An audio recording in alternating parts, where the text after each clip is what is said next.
Dear curious listener, you've been married off. Congratulations. You're 14. You've just stopped playing with ribbons, and now you're legally bound to a man twice your age, a dowry ledger, and a future full of childbirth and silence. You don't need to know what love is. You just need to smile politely, bleed at the right time, and pretend you're honored to be part of someone else's family strategy. This is Tudor England, where marriage isn't about romance. It's about land, alliances, and surviving long enough to produce a son. So settle in. Pull up your scratchy wool blanket, ignore the fleas in your mattress, and let's explore what Tudor marriage was really like. Don't forget to subscribe, and tell me what country you're watching from.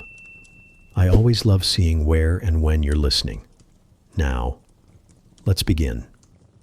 You're 12 years old. You can recite your prayers, you can sew a passable hymn, and you've recently mastered the fine art of not slouching in front of the neighbors.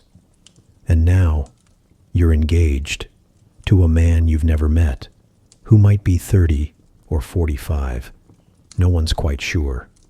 But he's respectable, which in Tudor England means owns land and hasn't been executed yet. This is not a story about falling in love. This is a story about your father shaking hands over a roast goose while casually trading your future for a few acres and a moderately ambitious title. Because in Tudor England, marriage isn't personal. It's transactional, strategic. Your uterus is a bargaining chip. Your body is a way for your family to climb one rung higher on the social ladder. And your opinion? Not required. Marriage arrangements often began before puberty, sometimes before your front teeth had even settled in.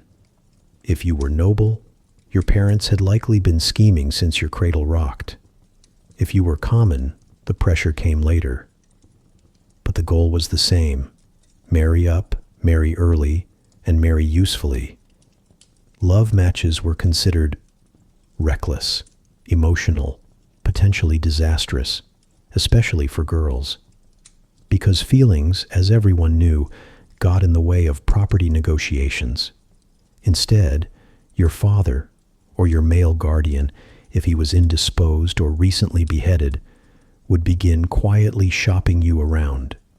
This was done delicately, of course, through letters, visits, vague inquiries about bloodlines and income. Think less romantic poetry, more polite horse trading. Your worth was calculated in two currencies: dowry, the lump sum your family pays to unload you; fertility, the unspoken assumption that you can produce sons without dying too quickly. Dowries varied wildly. If you were from a wealthy family, yours might include silver, land, linens, and perhaps a few unpaid debts your husband would generously inherit. If you were poor, well, sometimes all you had was a cow, a strong back, and a relative who swore you were chaste. Your father would pitch this dowry like a Tudor salesman. She's modest, well-behaved, extremely fertile-looking, and comes with 3 embroidered pillowcases and a 1/4 acre of questionable farmland. If your family had connections, there might even be a bidding war. But don't get too excited. That doesn't mean you get to choose. It just means someone's cousin once got knighted, and now your value has temporarily increased. Once a match was agreed upon, the two families would draw up a contract. A legal document, mind you, with signatures, seals, and clauses about land, income, and what happens if you die before giving birth. There was no room for blushing sentiment. This was business. And you? You were expected to nod, smile, and curtsy. If you cried, people might tell you it's just nerves. If you refused, you were disobedient, maybe even unnatural. After all, marriage was your purpose. You were born to be given away. By the way, Your groom might not speak your language. He might live 200 miles away. He might already be widowed with 3 children and a vague smell of cheese. But he's of good breeding, and his estate has a moat. So frankly, it's a win. Once betrothed, you might not see him again until the wedding. Or worse, you would see him at dinner every week, staring, smiling, offering you boiled apples while your mother gently reminds you to lower your eyes and stop fidgeting. This is where you learn the real art of being a Tudor wife. Endure, flatter, and pretend. Because unlike today, marriage wasn't the start of adulthood, it was adulthood. It was the finish line of your girlhood. The day your life stopped being yours and became someone else's responsibility. And let's not forget, this wasn't just a noble thing. Even among peasants, marriages were often arranged with practicality in mind. A brewer's daughter might be promised to the blacksmith's son. A tenant farmer's girl might marry someone her father owed rent to. Romance was for songs and stories. Real life was colder. Of course, there were exceptions. Secret matches, elopements, people who married for love. And do you know what happened to them? Mostly punishment, banishment, financial ruin, sometimes prison. One famously scandalous case was Mary Boleyn, sister to Queen Anne, who dared to marry for affection. She was in love. He wasn't rich. The court was scandalized. She was banished. That's what love got you. So no, you don't get to choose. You don't get to wait. You certainly don't get to hope. You get a parchment contract, a rusted family crest, and a future in someone else's manor house. The worst part?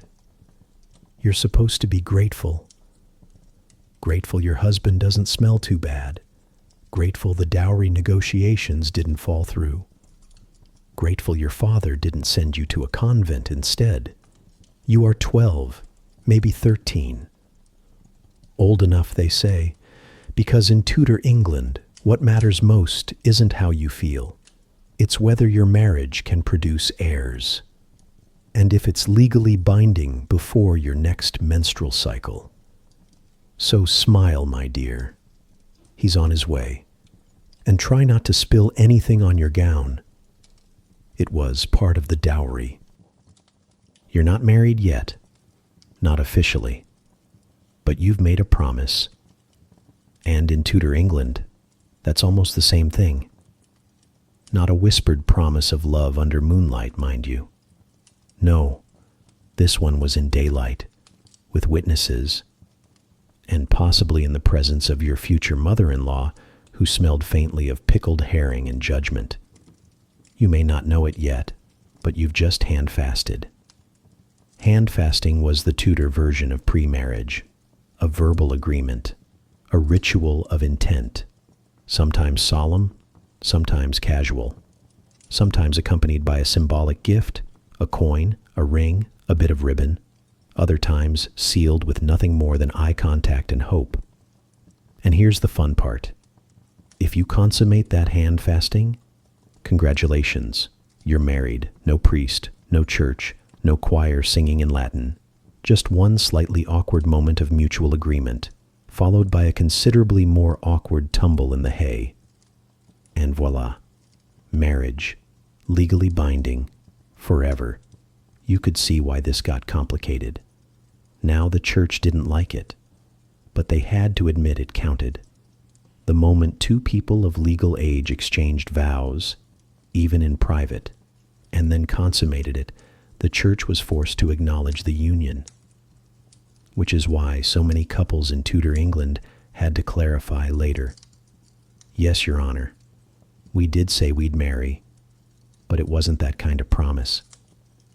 Yes, we did sleep together, but not because of the promise. It was unrelated.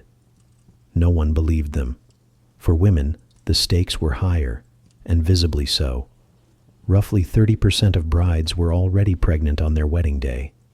which means many couples had either hand-fasted early, gotten carried away after a promise, or just skipped straight to the baby part and hoped the wedding would catch up. And sometimes it didn't. Verbal vows were a legal mess. If someone had once promised to marry you and then broke it off, you could sue them. Sue them. In Tudor court, for broken marriage promises. Imagine standing before a judge trying to explain that yes, he promised in a meadow near a hedge and gave you a token, but no, your cousin wasn't there to hear it because she was off chasing a goose. And if he denies it, you're just a girl with a belly full of evidence and no written proof. Welcome to early modern dating. Of course, the wealthy usually tried to avoid such drama. Their unions were drawn up in writing, signed and sealed with clauses like, should the bride perish before producing issue, the dowry shall revert to the father unless such property is encumbered. Romantic, right? But among ordinary folk, hand-fasting and verbal vows were common, especially in rural areas where priests were scarce and weddings were expensive. Some couples even considered themselves married just by agreeing in private and living together afterward. That was called a clandestine or common law marriage, legal in theory, socially dangerous in practice. It made inheritance awkward. It made scandal easier. It made the local priest very, very annoyed. But still, people did it. Because life wasn't always tidy. Because sometimes you didn't want to wait for banns, or pay the church fees, or deal with your father. Because sometimes you just loved someone. And in Tudor England, that was a bold, sometimes foolish act. Now, hand-fasting itself could look different depending on where you were. In northern England and parts of Scotland, it was more ritualized, clasping hands, jumping over a broom, binding wrists with ribbon. In other places, it was just a conversation. Some people made these promises a year in advance, called pre-contracts. If either party married someone else after a pre-contract, it could be considered bigamy. Sound familiar? It was one of the excuses Henry VIII used to annul Anne of Cleves. He claimed he couldn't consummate the marriage because he didn't like her, and suggested maybe she had already promised herself to someone else. She hadn't. But she agreed anyway. Smart woman. Once verbal vows were exchanged and consummated, the church had to accept the union, even if the couple had no witnesses, no rings, and absolutely no approval from their families, which made for some very awkward dinner parties. Imagine bringing your new husband home to meet your parents. We're married, Father. By whose authority? By the cow barn, near the field. I see. The point is, in Tudor England, marriage wasn't just about ceremonies. It was about what you said, and what you did afterward. So yes, you're now technically a wife. You spoke the words. You accepted the gift. You, let's say, sealed the deal. And now you're waiting for your belly to grow just enough to justify a church wedding. You might wear a ring. You might not. You might feel married. Or you might still feel 13 and confused. But in the eyes of the law and the church, you belong to someone now. And it only took one sentence. So far you've hand-fasted, promised, maybe even practiced. But now it's time for the church to step in and make it all look respectable. Welcome to your wedding.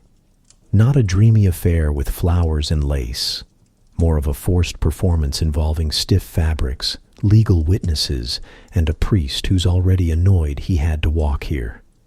You're not getting married because you want to. You're getting married because you have to, because the priest said so, because your dowry is waiting, because your stomach is starting to show and your parents are tired of pretending they don't notice. In Tudor England, the church didn't care whether you were in love. It cared whether your marriage was public. Why? Because too many people were skipping the formalities, whispering vows in corners, making promises in meadows, sleeping together first and explaining later. So the church decided to clamp down. Marriage was no longer just a mutual agreement. It became a sacrament, a holy rite, a spiritual merger supervised by God, the priest, the community, and possibly your Aunt Mildred, who brought pickled onions. The whole point was visibility. You were supposed to be seen getting married. So no one could claim you weren't. So no one could contest inheritance later. So the baby, if and when it arrived, wouldn't be considered a scandal. Which brings us to the ceremony. It begins, not in a grand hall, but at the church door. That's right. You say your vows outside, in public, where everyone, and I do mean everyone, can hear. Tudor crowds loved a wedding. It was like a free show with clothes, and gossip, and the vague hope someone would cry. You, meanwhile, are sweating through 6 layers of brocade. Your sleeves itch. Your veil is too tight. You haven't eaten because your stomach's in knots, and also corsets. You stand beside your groom, who smells like lavender water and inherited debt. The priest asks if you consent. You smile. You say yes. It doesn't matter if you mean it. There's no music, no flowers, just Latin, solemn chanting, and a few poorly rehearsed nods. Someone drops the ring. Someone else giggles. Your mother looks like she might faint, and your father is already calculating how much this cost. And just like that, it's done. You're led inside for the nuptial mass, where the priest blesses your union and possibly offers some helpful advice about your duties. By duties, he means sex. It's always sex. Now, not all ceremonies were identical. Wealthier families sometimes arranged parade-worthy weddings, full of pomp, witnesses, and feasting. These were theatrical events, symbols of status. The more extravagant the wedding, the more powerful the alliance. If your family was connected, your wedding might include musicians, embroidered banners, and enough roasted meat to feed the entire village. If your family was poor, you were lucky if there was bread. But here's the catch. Whether it was grand or modest, public or private, none of it guaranteed happiness. You might be smiling in the portrait, but your future is still a mystery. You've seen the man, yes. You've spoken to him. Maybe. You like him? Well, that wasn't part of the agreement. And remember, you're not just marrying him. You're marrying his debts, his land, his strange cousin who lives in the attic. And the church says you can't back out now, because once it's blessed, it's binding. So here you are, 14, newly wedded, wearing a dress so stiff you can't sit properly, and trying not to pass out from the incense. The ceremony ends. You're congratulated, kissed, and occasionally pinched by elderly relatives who can't help but comment on your childbearing hips. You're now escorted to the wedding feast, a long, loud affair with wine, meat pies, and very public toasts about your upcoming honeymoon. No pressure. And at the end of it all, you're expected to go upstairs with him to prove it. We'll get there later. For now, just know this. Your wedding wasn't about you. It was about optics, legitimacy, social currency, a carefully staged ritual to show the world you were officially off the market. And the church? It was never really about romance. It was about control, keeping records, preventing scandal, making sure no one got away with marrying the wrong person in the wrong field at the wrong time. So yes, The church got involved. It turned your teenage promise into a legal sacrament. It gave your parents peace of mind. It gave your husband a license. And it gave you, well, a lifetime of obligation wrapped in a stiff velvet bodice. Sleep well, my dear. You've done your duty. You've been blessed. You're now a wife in the eyes of man, God, and the woman who brought pickled onions. So, you've said your vows. The priest nodded. The townsfolk clapped. You were kissed, politely, on the cheek. There were toasts and toffees, and maybe a song or two about fruitfulness. But here's the awkward truth. None of it counts until you have sex. Welcome to the charming world of Tudor law, where legal contracts were only as binding as the bedroom. It wasn't enough to promise. It wasn't enough to say "I do" in front of a bishop, a band's register, and an entire pew of judgmental in-laws. No, you had to seal the deal, literally, physically, biblically. If you didn't consummate the marriage, it could be annulled, undone, wiped from the record like a poorly inked scroll, which meant your family lost the alliance. The dowry had to be returned, and everyone would know you couldn't follow through on the one task you had. Lie down and cooperate. No pressure. Now, in theory, this rule applied to both parties. If either the husband or wife couldn't consummate, say due to illness or disappointing anatomy, the marriage might be invalid. But in practice, let's just say the blame fell heavily and publicly on you. No blood on the sheets. Suspicious. No screaming heard from the next room. Concerning. No flushed cheeks and wobbly legs at breakfast. Disgraceful. Because people noticed. People listened. And Tudor homes had very thin walls. In some noble households, brace yourself, consummation was witnessed. Not by a full crowd, mind you, but by a trusted servant, a lady in waiting, or an overzealous aunt with a candle and a deeply disturbing sense of duty. And if not watched directly, the sheets were often inspected afterward, for evidence. Blood, mostly, which was taken as proof of virginity, whether or not it actually meant anything. And if there was no proof, you were whispered about. Maybe you weren't pure, maybe you didn't do it properly, maybe you were too proud, or too frigid, or too strange. Your reputation, your marriage, even your family's standing, all hanging on what did or didn't happen in a creaky bed under scratchy linens. Now let's talk about why this was so important. For the Tudor elite, marriage was about legitimacy. You weren't just becoming a wife. You were expected to produce heirs, sons, future landowners, future knights, future disappointments who would repeat the cycle. And in order for those children to be considered legal, the marriage had to be consummated. Without that, your offspring were technically illegitimate, and illegitimate children couldn't inherit, which made the whole affair a rather expensive, embroidered waste of time. Even in lower classes, the expectation was the same. Once you married, you were expected to get on with it, quickly. The phrase, jumping over the broomstick, might sound quaint, but it was followed closely by jumping into bed. And if your husband failed to perform, oh, the shame. He might be mocked, challenged, even medically examined. There were cases where men were forced to prove their virility in court, with witnesses, with drawings, with deeply uncomfortable commentary.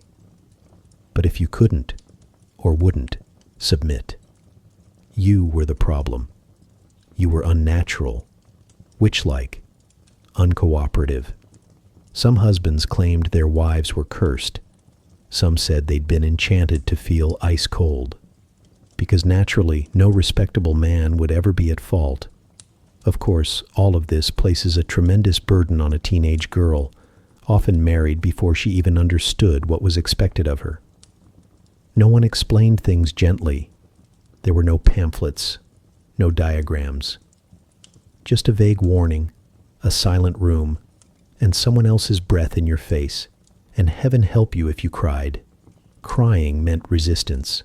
Resistance meant shame. Shame meant talk. And Tudor talk traveled faster than the plague. Even royalty wasn't spared. Henry VIII's disastrous marriage to Anne of Cleves famously failed on this front. He claimed he was too repulsed to perform. She, sensibly, agreed it hadn't happened.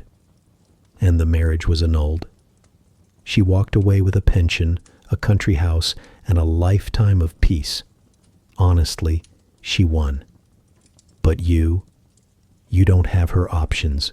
You consummate, or you suffer the rumors, or worse, you're sent back to your family in disgrace with a broken contract and no dowry.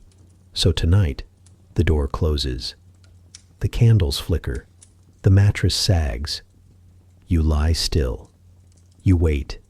You hope he's not drunk. You hope it's over quickly. You hope the sheets will be enough. This isn't the part they put in the ballads. But this awkward, invasive, blood-stained moment is what makes you a wife. Sweet dreams. So, you're married. You've survived the vows. You've endured the bedding. And now, theoretically, you're allowed to have sex.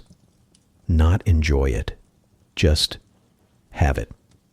But before you get too comfortable, perhaps with a flickering candle and the vague hope of affection, here comes the church. Again, holding a calendar and a list of rules. Because in Tudor England, intimacy wasn't private. It was monitored. Your bedroom was a battlefield between sin and duty. And someone, somewhere, had drawn a line through half the year and declared it spiritually inappropriate to touch your spouse. Let's start with the basics. Sex was for procreation. Full stop. Pleasure, suspicious, affection, risky, eye contact, careful now. If you dared to enjoy yourself, you might be sliding down a slippery slope toward eternal damnation. So naturally, the church gave you guidelines, a roadmap for misery, a divine itinerary for when, and when absolutely not, to perform your marital duty. Enter the sex calendar. It wasn't printed and hung above your hearth. That would be far too convenient. Instead, it was whispered by priests, encoded in doctrine, and enforced through guilt, shame, and occasional public confession. According to the church, there were a lot of days you should abstain. Let's go through a few. Sundays. You'd think the Sabbath would be for rest, and maybe a little gentle romance. No, absolutely not. Sunday was sacred. Sex on Sunday? That was like committing adultery in front of Jesus. No thank you. Wednesdays, midweek intimacy, a sign of weakness. You're supposed to be fasting, repenting, doing penance, not indulging your base instincts. Even if your husband just returned from battle, even if your wife is ovulating. Too bad. It's Wednesday. Be holy. Fridays. Fish only. No meat. Of any kind. You see where this is going. Feast days. You might assume feast means celebration. A bit of wine, a bit of dancing, and perhaps a romantic conclusion. Wrong. Feast days honored saints, martyrs, people who died horribly and very virginally. Sex on a feast day was considered deeply disrespectful. To them, to God, and probably to your mattress. Lent. The entire season. 40 days. No touching. No exceptions. It was a time for reflection, prayer, and pretending your spouse didn't exist. Couples were expected to sleep in separate beds, or at least pretend to. Even married ones. Even ones who were trying for a child. Because nothing says holy like suppressing natural urges during a long, hungry, and emotionally miserable month. Advent. Yes, that's right, the other big religious buildup. The church also discouraged intimacy leading up to Christmas, because nothing sets the mood quite like guilt about the birth of Christ. Now let's factor in a few more restrictions. Postpartum.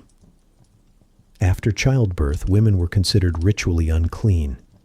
You were supposed to be churched, cleansed, and blessed before resuming any marital activity. This could take 6 weeks or longer, which is about the time it took your body to stop actively bleeding anyway. Menstruation. Also off limits.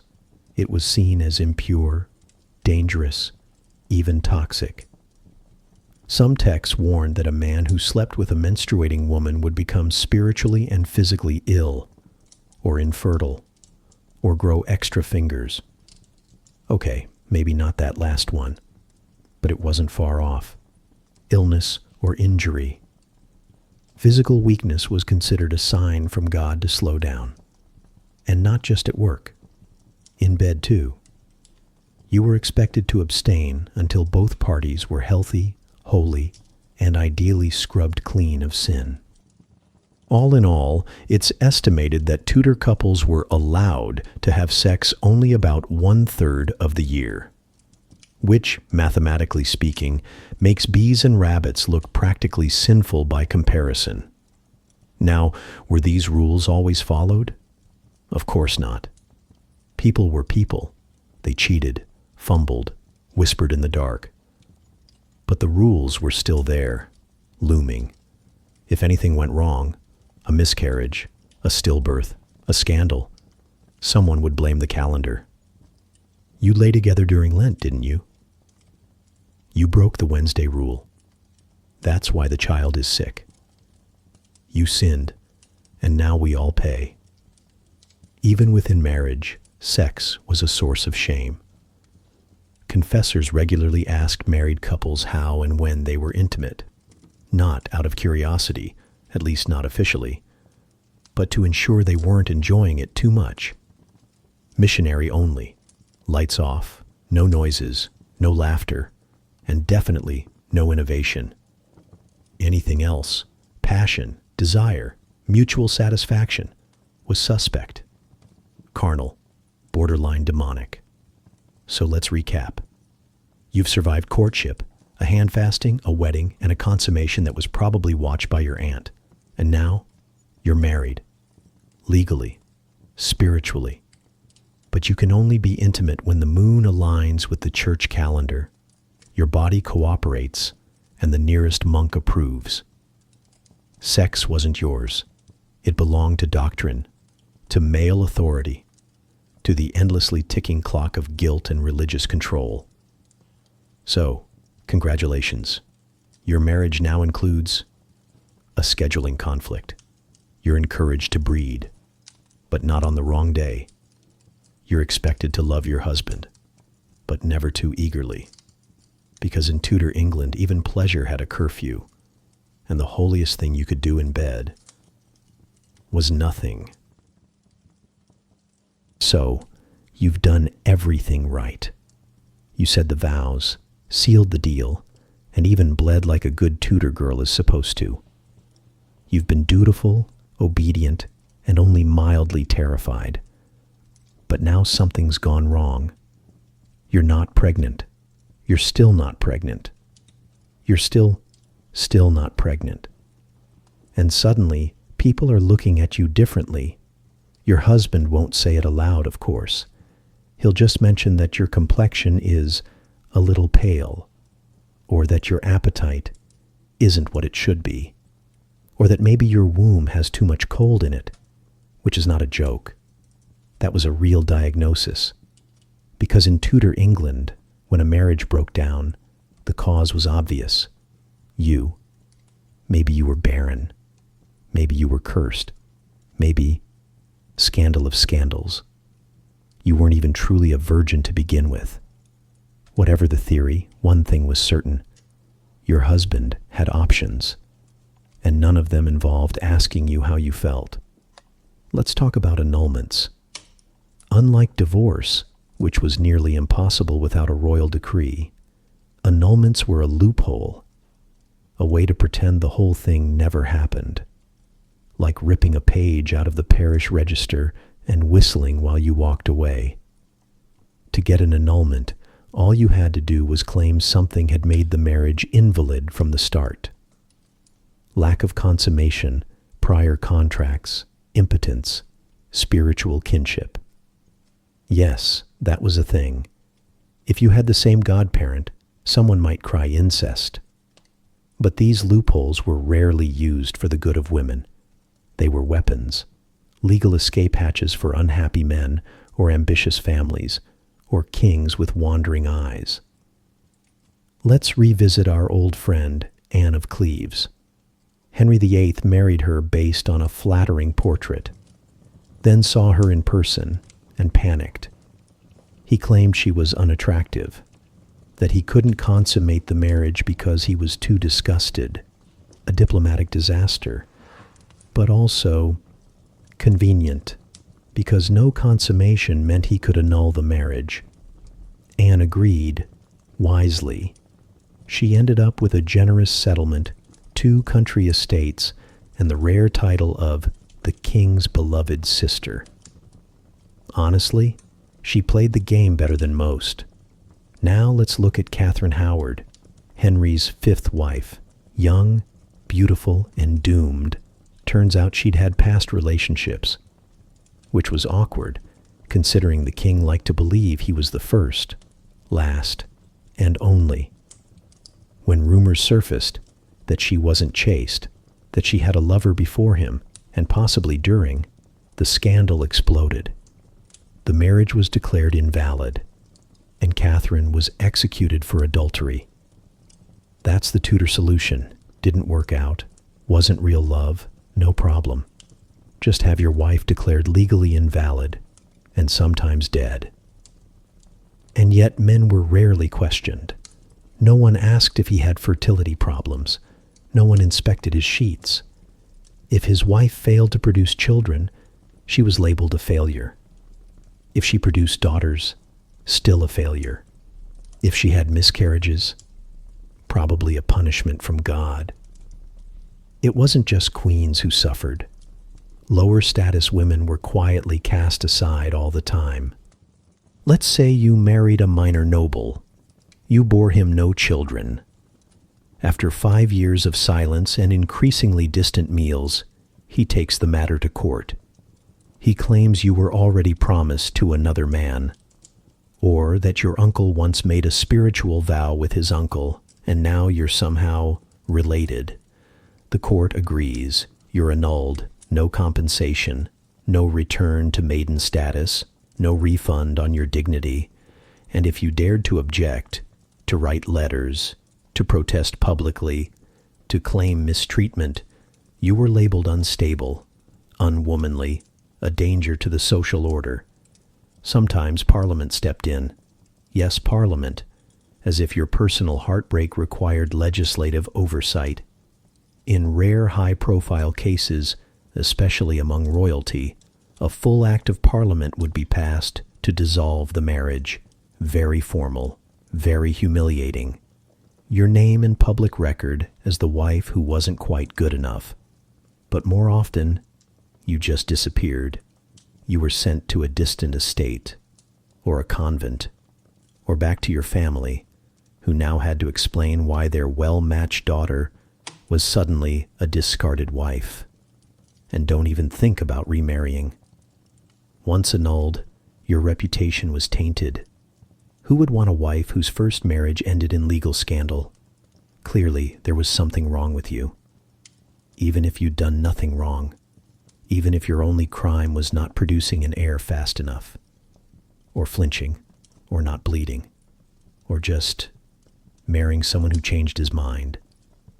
So what happens when a Tudor marriage falls apart? Not therapy, not reconciliation, not long walks and honest communication. No, it's shame, legal wrangling, whispers in the churchyard, and a slow erasure of your name from the dinner guest list.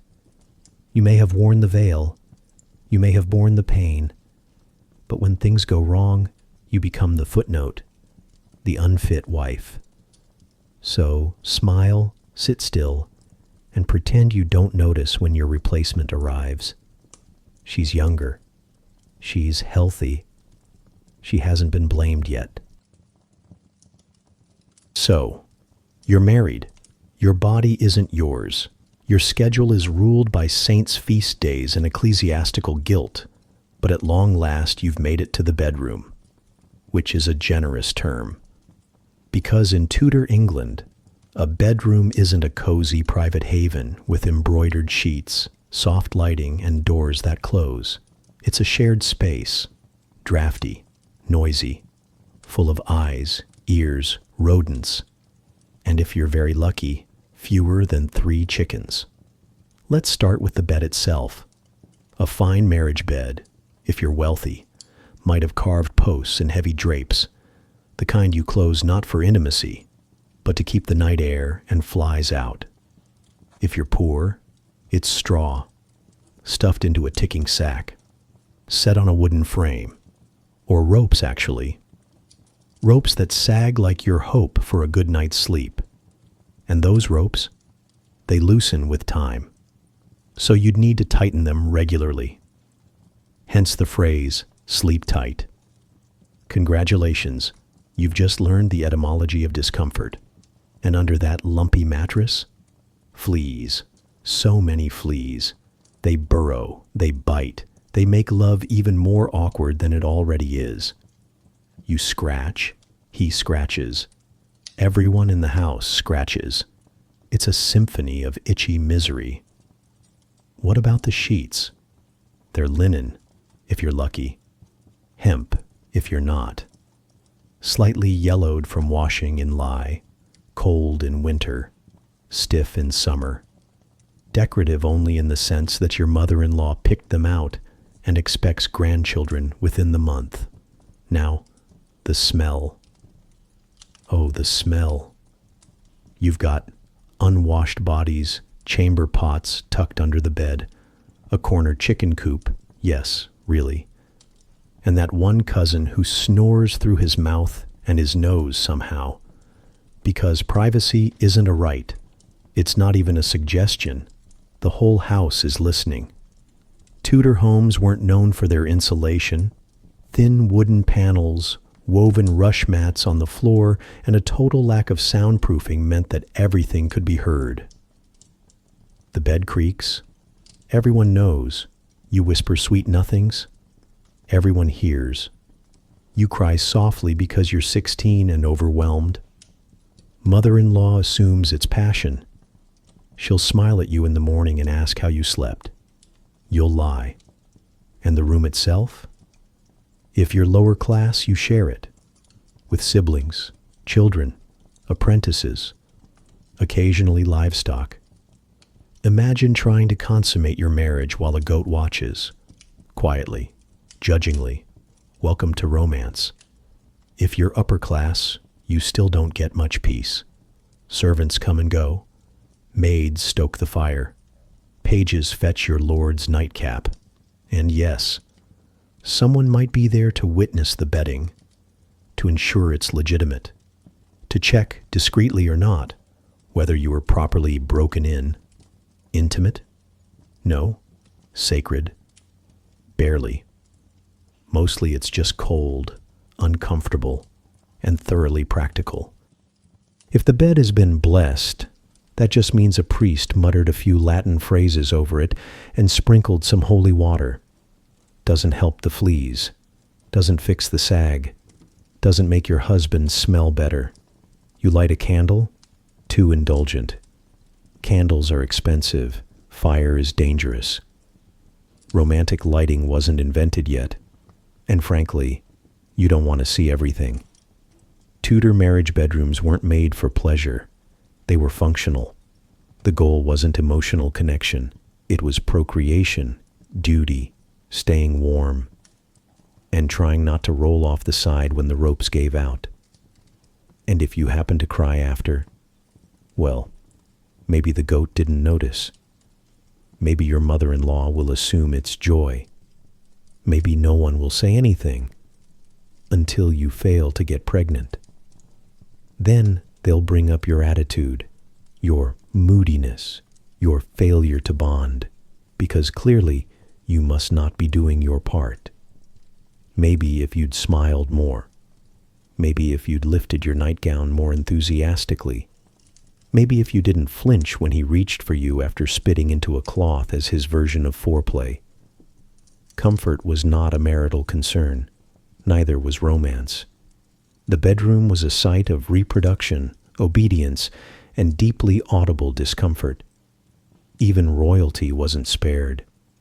Henry VIII's palaces had chambers close to his council rooms, because who doesn't want their ministers to hear their grunts of marital duty between debates on taxes and foreign policy? And the irony, all this public intimacy, and yet no one taught you anything. No instructions, no warnings, just a quick blessing, a stiff drink, and a gentle shove toward the door. And in the morning, you're expected to rise early, make breakfast, look fresh, pretend you're glowing with wifely satisfaction, when really you're just bruised from the rope frame, bitten by fleas, and wondering if that goat did judge you. It did. So, to summarize your first night in the marital chamber, you were uncomfortable, you were watched, you were cold, you were possibly scratched open by straw, and yet, this was considered the peak of womanhood, the start of your real life, the proof that you had finally fulfilled your role. Sleep tight, and maybe tomorrow you can wash your hair, if the water's not frozen. You're lying in bed. Your body aches from childbirth. You haven't slept. You're leaking from 3 places, stitched in 2, and your belly still looks like it's hiding a small sack of turnips.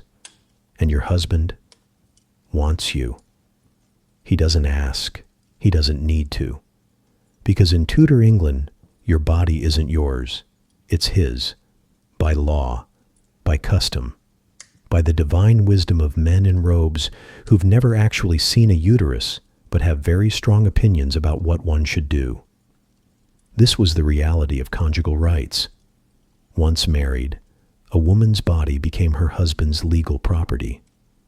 Not in the romantic, we are one flesh way you might hear in a sermon, but in the cold, contractual sense. He had the right to use you, and you had the obligation to let him. Consent? That wasn't a concept yet. If you were married, your silence meant agreement. Your tears? Irrelevant. Your resistance? Inconvenient. In fact, marital rape wasn't even considered a crime, because legally it couldn't exist. You were his wife. He had access. He was entitled. You were expected to submit, quietly, regularly, and ideally without complaint. If you screamed, you were dramatic. If you refused, you were disobedient. If you showed pain, well, perhaps you needed discipline or prayer. Let's be clear, this wasn't about intimacy. It was about control. Sex in Tudor marriage was less a shared act and more a husband's license to extract obedience with bodily contact. The idea was that a man could not be denied by his wife. He needed release, you see. It was dangerous, even unholy, to let that seed build up unchecked. Doctors of the day warned that male lust, if unreleased, could lead to illness, madness, even death. So naturally the solution was simple. Use your wife, frequently, whether she liked it or not. Your needs, not part of the equation. You could be feverish, bleeding, grieving. It didn't matter. You were married. You were available. Even the law backed this up. There were legal treatises that said a man could beat his wife if she denied him marital duties. Yes, beat. Lightly, of course, with moderation, because this was a civilized society. And what if he was cruel? What if he hurt you repeatedly? What if you were terrified of the nights? Well, you should pray for patience and try not to provoke him. Church leaders, too, reminded women of their role. Marital submission was a holy duty. To refuse was a sin. To resist was to risk your soul, and possibly your children's. After all, a disobedient wife might cause her husband to stray. And if he strayed, it was your fault. And if he fathered a child elsewhere, guess who would be blamed for your infertility? Yes, still you. You may be wondering, what about after childbirth? Surely there was some grace period. Yes and no. There was a practice called churching, where women were ritually cleansed and blessed after giving birth. Until then, you were considered unclean. It was a symbolic break, an official pause. But once you were churched, back in rotation, back to duty, whether your stitches had healed or not. And sometimes, husbands didn't wait. There are accounts, mostly whispered, of men forcing themselves on wives just days after labor, of women begging midwives to stay longer, to act as buffers, to give them a few more days of breathing room before the expected return to service. And still, society called it marriage. Still, it was blessed by the church. Still, it was recorded in glowing calligraphy in the family Bible. This wasn't seen as abuse. It was seen as order. And if you were too resistant, he could take you to court. Yes, a husband could accuse his wife of denying him his conjugal rights. And if the court agreed, you might be fined, sent home, or forcibly returned to the marriage bed by decree. And remember, contraception wasn't widely available. Even rudimentary methods were discouraged by the church, so every forced act came with a risk of pregnancy, of miscarriage, of illness, of death. And still, you had no say, because under Tudor marriage law, your body was not a sacred temple. It was a shared estate, and your husband held the master key. This wasn't unique to England. Across Europe, the doctrine of coverture made wives legally invisible. You had no separate rights, no bodily autonomy. You were your husband's property, in much the same way as his oxen, or his boots, or his name. Now that's not to say every man was cruel. There were gentle husbands, caring ones, men who genuinely loved and respected their wives. But the system, the structure, it didn't require respect. It didn't encourage tenderness. It only demanded access. So here you are, a Tudor wife, trapped in a marriage you didn't choose, obligated to endure contact you didn't consent to, with no legal recourse, no protection, no pause. And the worst part, the world still sees you as the lucky one, because at least you're married. You did everything right. You married the stranger your father selected.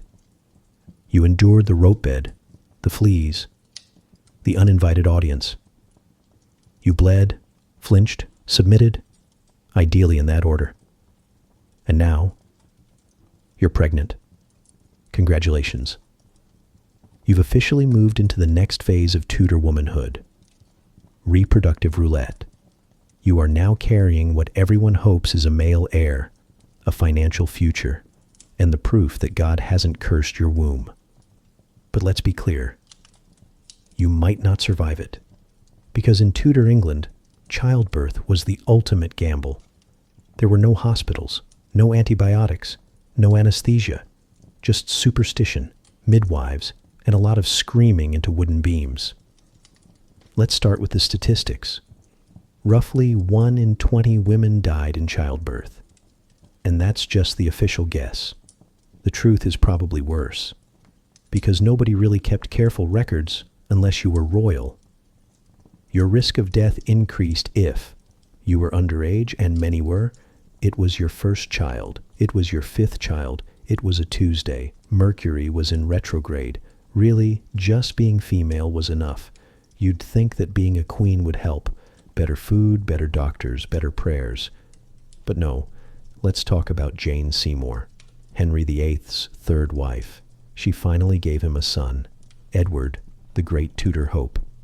And then, 12 days later, Jane died, likely of puerperal fever, a lovely term for infection brought on by hands that didn't understand soap. Then there's Elizabeth of York, mother of Henry VIII. She gave birth to her 8th child and never left the chamber, dead by age 37. A queen, yes, but still a woman with a uterus in the Tudor age, which means expendable. So what was it like? Let's take you there. You're swollen, sore, and possibly riddled with superstition. You're herded into the birthing chamber, which sounds official. But really, it's just your room with the windows blacked out, the fire stoked to infernal levels, and every male banished except the one who got you into this mess. Why darken the windows? Because bright light might anger the spirits, or expose you to evil, or, more practically, because no one wants to see you like this, and the people helping you, not doctors, not even surgeons, just midwives, often older women with experience, instinct, and a firm belief in herbal tea. Some were brilliant, some were dangerous, all were your best, and only a chance. They'll rub your belly with warm oils, whisper prayers, make you drink things with names like Mother's Cordial and Womb Purifier. One may offer you dried toad powder. Don't ask. Labor begins. It lasts a few hours, or a day, or two. You scream. You faint. You beg for it to stop. And the baby? It might be breech. It might be tangled. It might be stillborn. And if it is stillborn, you'll be told to cheer up. Your job is to try again. You hemorrhage. There's too much blood. The midwives are whispering now. One leaves to get the priest. Because if you die without confession, without your sins named and repented, your soul may not reach heaven. And wouldn't that be a waste? But let's say you survive. You've given birth to a healthy son. The entire village is thrilled. Church bells ring. Your husband beams. Your mother-in-law wipes away tears of relief and maybe inheritance. And you're exhausted, ripped, numb. You might have a fever. You might be septic and not know it yet, because postnatal care consists of broth, bleeding, and bed rest, assuming anyone bothers to let you lie down. And if you gave birth to a girl, polite nods, awkward silence. Someone mutters, "Next time," because daughters are nice, but sons are the real currency. They inherit land. They carry the name. They keep the bloodline intact, even if their father barely remembers yours. And if you don't produce a son after a few tries, you're whispered about. There must be something wrong with you. Cold womb, bad luck, unfaithful thoughts. Definitely not your husband's fault. Never that. Now let's say the next pregnancy doesn't go so well. You miscarry, or the child dies within days. There's no funeral, no grave with your name. Just a quick burial in the churchyard and a return to duty. You're expected to recover, quickly, emotionally, physically, and try again. Because until you produce a living son, your job is unfinished. Some women went through this 8, 10, 15 times.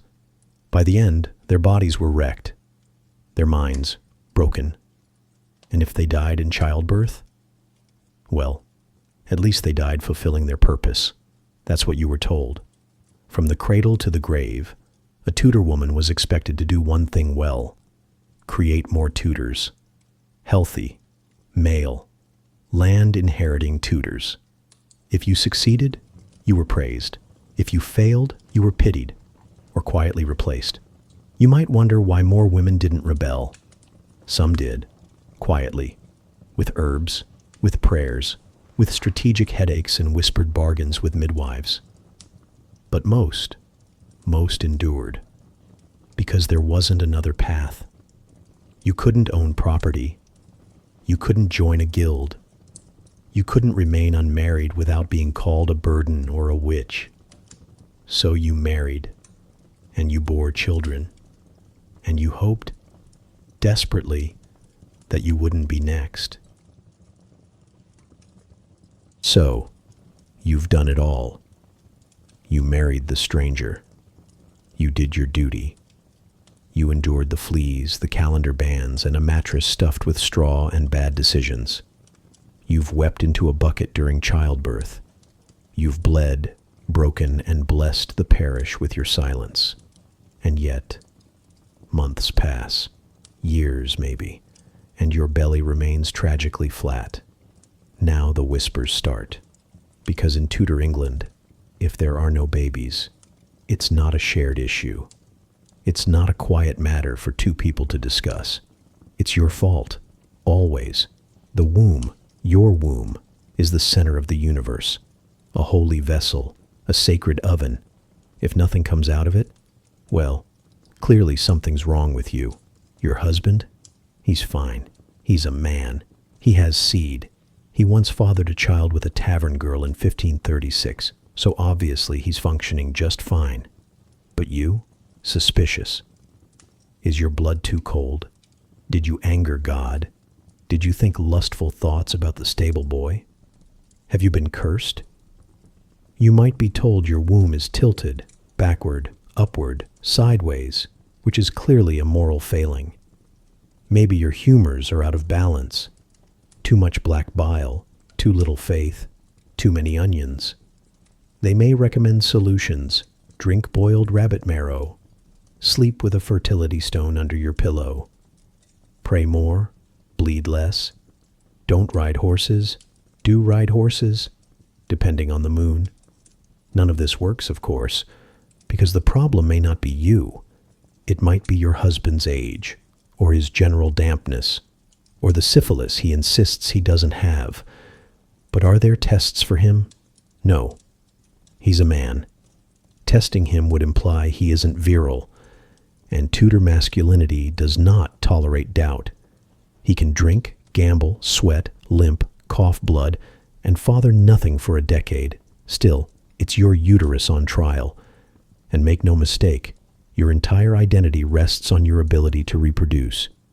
If you can't, you're less holy, less woman, less worthy of love, property, or inheritance. You might be cast aside, not divorced exactly, but emotionally benched. Your husband may seek comfort elsewhere. That's expected. You, of course, must remain faithful and cheerful and available just in case God changes his mind. And if your in-laws were already suspicious, now they're certain. Your mother-in-law insists she had 7 children by your age. Your sister-in-law, the one with the lazy eye, somehow manages to produce a baby every time the wind changes. You, meanwhile, can't even muster a fainting spell to suggest hope. So now they start looking for moral failings. Maybe you're barren because you sinned. Maybe you were touched by a demon. Maybe you're a witch. Ah, yes, witchcraft. The Tudor catch-all for anything inconvenient or confusing. Miscarriage? Witchcraft. Stillbirth? Witchcraft. Failure to conceive? Clearly, the devil is nesting in your loins. You might be asked, did you ever touch a cat on a full moon? Did you walk near the apothecary without crossing yourself? Did you once covet another woman's baby blanket? Congratulations, you're suspicious. And if you're unlucky, someone might find a dried herb in your chest and accuse you of making a potion. Whether it was for fertility or a headache doesn't matter. Witches don't get to explain themselves. Now maybe you did conceive once, a long time ago, but you lost the child, quietly, bleeding in a back room, whispering prayers through clenched teeth. You try to move on, but in Tudor logic, a miscarriage wasn't tragic. It was evidence, proof that your womb rejects God's gifts, that you're not trying hard enough, that you let a foul wind enter your body, or worse, that you deserved it. Some women were told to confess imaginary sins, just in case. Better to be safe. Better to admit something than to risk the wrath of heaven or your neighbors. Let's not forget, there's no medical privacy. Everyone knows your business. Servants talk, priests advise, local women speculate. You cough wrong in church and someone wonders aloud if your womb has dried up like a cursed well. And if you're royalty, it's worse. Imagine being Anne Boleyn. She miscarried a son. The king took it as a divine sign, a personal insult. She was beheaded less than 5 months later. He needed heirs. She didn't deliver. So he delivered the sentence. That's the Tudor standard.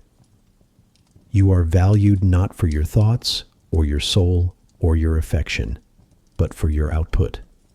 Healthy sons, in reasonable intervals, without fuss, and if not, blame. Blame in whispers, blame in sermons, blame written into family wills that quietly skip your name. There were a few rare cases, very rare, where a barren wife was loved anyway, cherished, protected, forgiven. But these were stories whispered like fairy tales, and even then society saw them as pitiful more than romantic. Because in Tudor England, a woman without children was a failure of purpose. You might survive war, poverty, fever, fire, but if your womb remained silent, so did your worth. So now as you lie awake at night counting days, praying quietly, listening to the sounds of someone else's child crying in the next room, you wonder what's broken, and whether someday the world might stop blaming you for something you can't even understand. But not tonight. Tonight, just try to look hopeful. Sleep facing east. Eat fennel seeds. And remember, if you don't conceive this month, it might be time to ask a priest if your soul is the problem. So, you've obeyed. You've endured. You've survived the marriage, the bed, the childbirth, the blame. And now, as a special treat, your husband is sleeping with someone else. And everyone is fine with it. The priest shrugs. Your in-laws nod. Society calls it normal. Because in Tudor England, male infidelity wasn't a scandal. It was a privilege. A time-honored tradition. Almost a biological necessity. He has needs, you see. And you, with your bleeding, your melancholy, your suspiciously silent womb, you simply can't meet them all. So what's a respectable Tudor husband to do? He delegates. Let's start with brothels. Yes, legal ones. London's Southwark district was famously home to officially sanctioned stew houses. They weren't bathhouses. They were other kinds of hot and sweaty. The church owned some of them, oddly enough. The Bishop of Winchester collected rent on these establishments, which is why the working women there were called Winchester geese, because nothing says piety like a heavily taxed sin district. Men, married men, went to these brothels as casually as modern men go to the pub. It was expected. Even noblemen frequented them. It wasn't cheating. It was stress relief. And if your husband couldn't afford a brothel, well, he might just take a mistress. Mistresses were commonplace at court. Kings had them. Lords had them. Even minor nobles with questionable hygiene had them.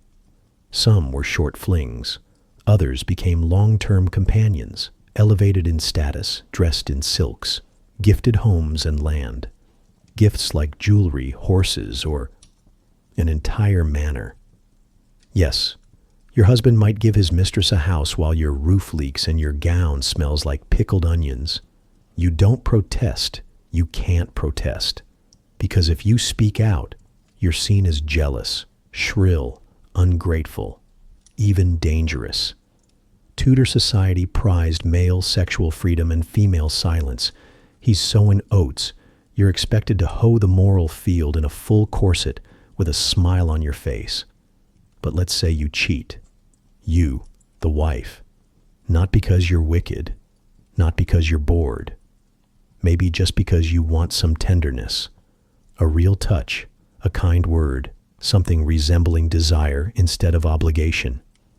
Well, that would be treason. Literally.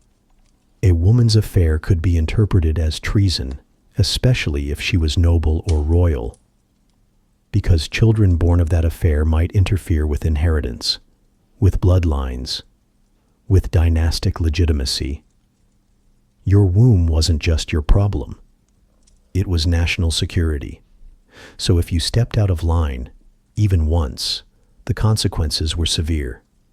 Public shaming, imprisonment, beheading.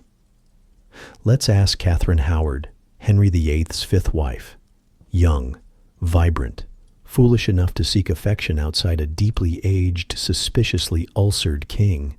She had past relationships, possibly rekindled one after marriage, and for that, she was executed at age 17 or 18, buried beside Anne Boleyn, Henry's second wife, who also disappointed him.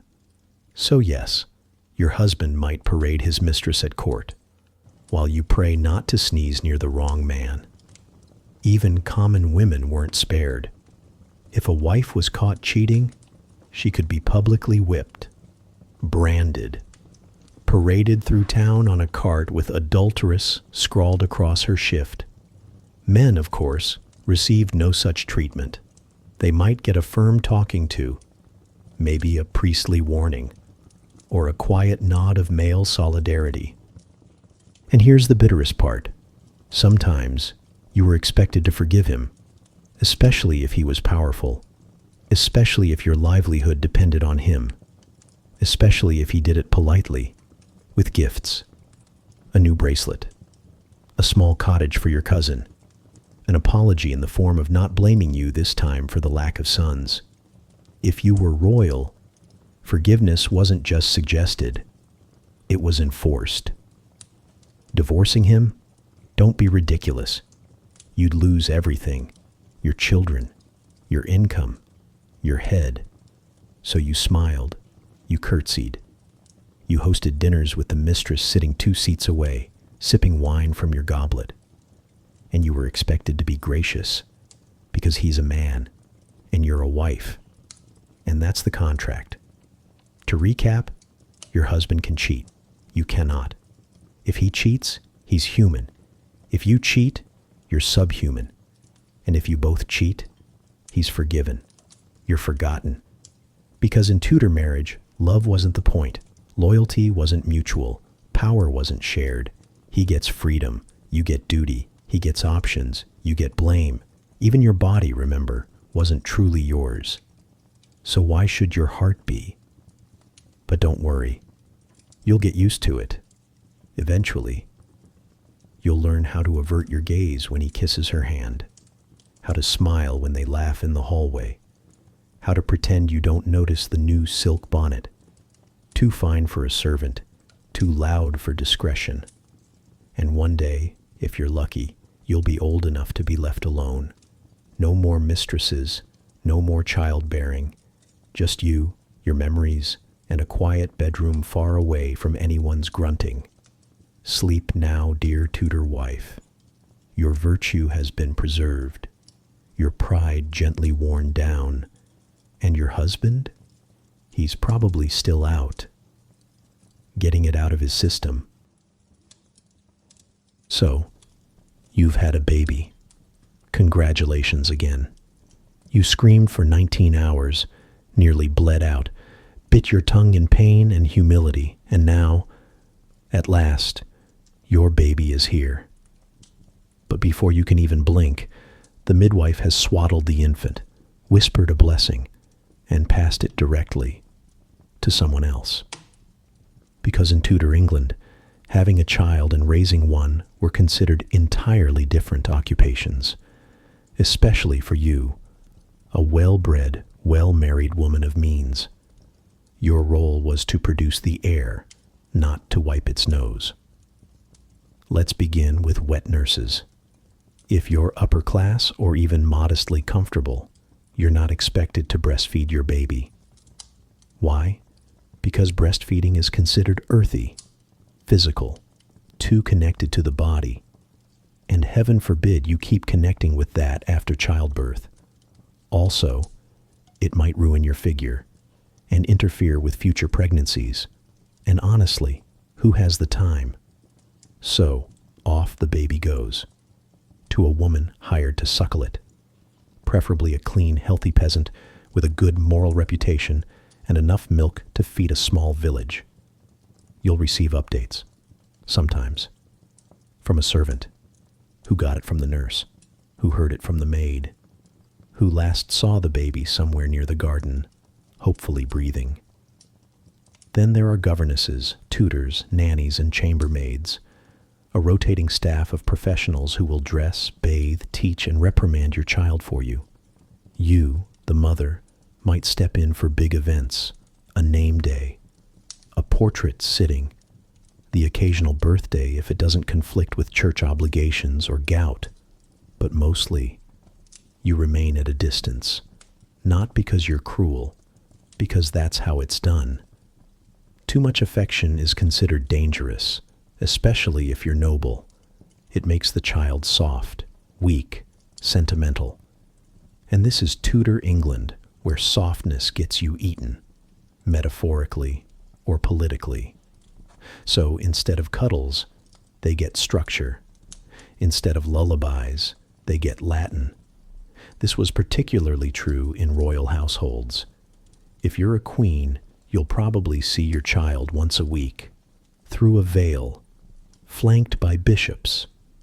You'll pat their head, ask about their Latin conjugations, and then leave them to be raised by the Lord Chancellor, 3 monks, and a very strict woman named Mistress Winthrop, who smells like boiled wool and never smiles. Take Elizabeth Wren, for example. Her mother, Anne Boleyn, was executed when Elizabeth was 2. Her father, Henry VIII, occasionally acknowledged her existence, but mostly he was busy replacing wives like they were cursed furniture.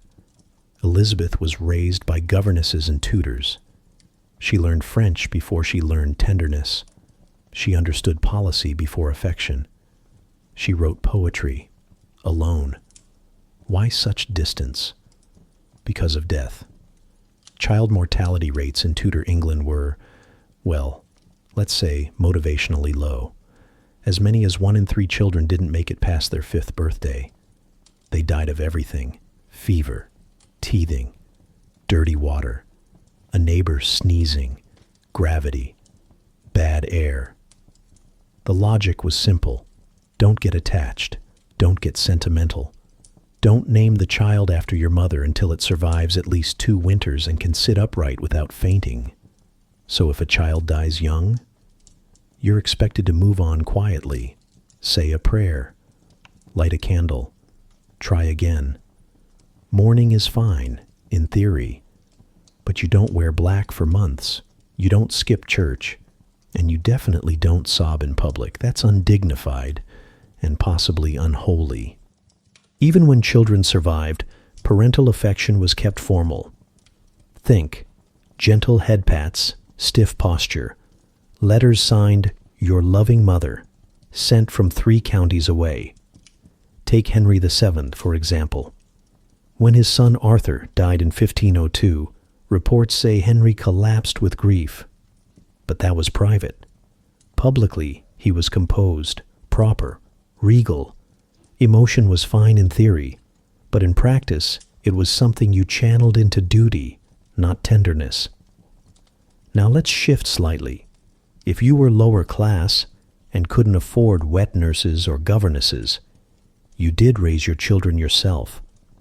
But even then, affection was often drowned out by exhaustion. You had mouths to feed, chamber pots to empty, ale to brew, bread to bake. If a child clung to your skirts, you'd likely hand them something to stir or sweep or churn. Love was expressed through survival. If you kept your child alive, even with nothing but onions, porridge, and desperate prayers, you were doing fine. Of course, there were exceptions. Letters from some parents show tenderness. Some mothers wrote lullabies.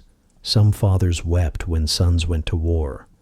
But these were flickers, not the norm. Because Tudor England wasn't designed for emotional openness. It was designed for hierarchy, order, control. You loved your child, quietly, preferably from a distance, through education, through obedience, through not dying before they were useful. So here you are. You bore the child. You named them after a saint. You passed them to the nurse, and now you sit in a high-backed chair by the fire, sipping weak ale, writing letters to a 7-year-old you haven't seen in 6 months, and you call it motherhood. Because in your world, to love a child too much is to risk breaking when they're gone, and they're gone so often. So instead, you wrap your love in formality. You write stiff blessings, you commission portraits, you pray they survive, and you carry on. Sleep now, Tudor mother, you've done your part. The child lives, for now. The nurse is watching. The governess is teaching. And you have another duty waiting. Always. So here's a surprise.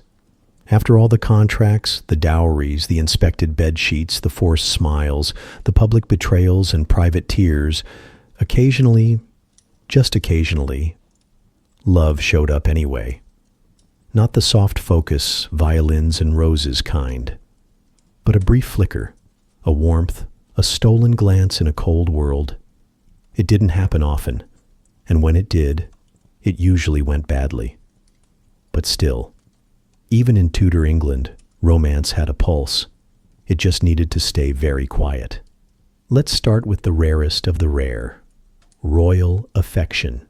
Take Henry VII, not exactly the swooning poetic type, grim, calculating, bureaucratic to the bone. But even he, the tax-loving founder of the Tudor dynasty, is said to have truly loved his wife, Elizabeth of York. Their marriage was arranged, of course. It was political, absolutely. A union meant to heal the wounds of civil war. But by many accounts, it grew into something gentler. When Elizabeth died in childbirth, Henry locked himself away in grief. He refused to eat. He wept. He withdrew from court life. For a Tudor king, that was practically a Nicholas Sparks novel. And when he died, he requested to be buried beside her. A rare moment of softness in a reign known mostly for coin counting and suspicion. Now contrast that with Mary Boleyn, sister to the more famous Anne. Mary had been a mistress to Henry VIII, a pawn in courtly games, married off to one man, passed around like a chess piece, until she did something scandalous. She married for love, not a nobleman, not a duke, not someone strategic. She married William Stafford, a soldier, solid, low rank, zero political value. And what happened? She was banished from court, cut off financially. Her family was furious, because in Tudor logic, marrying for love was not just foolish, it was selfish. She chose personal happiness over political utility. That was treason adjacent. But the thing is, she was happy. She lived quietly with William. No palace, no court. Just a simple life with a man who chose her, not her dowry. So yes, she paid the price. But she also got what most Tudor wives never did. Choice. Then there's the story of Anne Vavasor, a maid of honor to Queen Elizabeth I. She fell in love with Edward de Vere, the Earl of Oxford. They had a child. Scandalous. Unforgivable. She was thrown into the Tower. So was he. Because even when two people wanted each other, the state still had something to say. But for the rare few, especially among the lower classes, love could sneak in unnoticed, without titles, without political stakes. Two people might marry because they actually liked each other, because they shared a cottage or a cow, or just didn't want to die alone. There are records, not many, of parish marriages where the couple insisted on mutual consent, where the bride wasn't traded like a loaf of bread, where no dowry changed hands, where affection came first and contracts second. These were rare, but real, and they mattered, because they proved that even in a world obsessed with legacy, property, and appearances, human connection wasn't entirely extinct. Still, loving someone in Tudor England came with risks. You might marry for love and end up poor, or disowned, or dead. You might live your whole life knowing your happiness came at someone else's expense, your family's reputation, your siblings' futures, your own safety. And even if you stayed together, even if the feelings were mutual, you still had to face flea-ridden beds, sin calendars, 12 pregnancies and 5 funerals, public judgment, private disappointment. Because love in this world didn't protect you from the system. It just made the system slightly more bearable, for a little while. Now let's not romanticize it too much. Most marriages remained cold alliances. Love might arrive, and eventually, but it was a visitor, not a foundation. Many wives tolerated their husbands. Some husbands ignored their wives. Most just functioned. Like a carriage with a broken wheel, it moved forward. It made noise, but it never ran smooth. And yet, letters survive, poems, tokens of affection, little keepsakes smuggled into drawers, a dried flower, a lock of hair, a line in a journal. He looked at me today and I smiled. Not much, but enough to matter. So here's the truth. Love wasn't expected, but it wasn't forbidden either, unless it got in the way. And when it bloomed, it was often punished, or lost, or buried. But for some, it was worth it. A look across the table, a shared joke, a hand that lingers a second longer than necessary. These were the sparks, brief, flickering, but real. So as you lie there tonight, itchy sheets, husband snoring, the soft glow of a dying fire, you might imagine a world where marriage meant something else, not a contract, not a trap, but a quiet pact. I see you, I choose you. Let's survive this together. You won't say it aloud. That would be improper. But maybe, just maybe, you'll feel it. And in Tudor England, that was already a miracle. So, you made it. You were sold, silenced, shared, and summoned. You bled on command. You bore children without rest.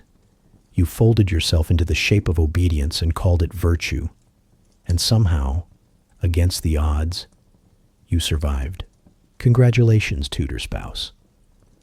Your marriage was a contract you didn't sign, a performance you never auditioned for, a lifelong sentence served in lace, linen, and lowered eyes. You were judged for how you walked, how you wept, how you aged, how you gave birth, how you grieved. And through it all, you smiled, because not smiling would have been ungrateful. You were traded like livestock, measured by womb and worth. And if you were lucky, you were forgotten instead of punished. And yet, there were moments, small mercies. A hand brushed yours across a table. A child lived. A letter came. A husband died, peacefully and not too soon. And you exhaled for the first time in years. Maybe that was love. Or maybe it was simply survival dressed in softer colors. Now your duties are done. There are no sheets to stain, no heirs to produce, no dowries to negotiate, no church bells tolling your shame. Just the silence of a world that's finally moved on without asking for more. So rest. Let the chamber pot stay where it is. Let the nurse handle the child. Let the priest worry about your sins. Let the court gossip without your name in its mouth. You've done everything required of a Tudor wife. And then some. Sleep now. Sleep beneath your moth-eaten tapestry and sagging rope bed. Sleep with the ghosts of other women who survived it too. Sleep without corsets or consequence. And if someone dares to arrange another marriage, well, we'll deal with that in the morning.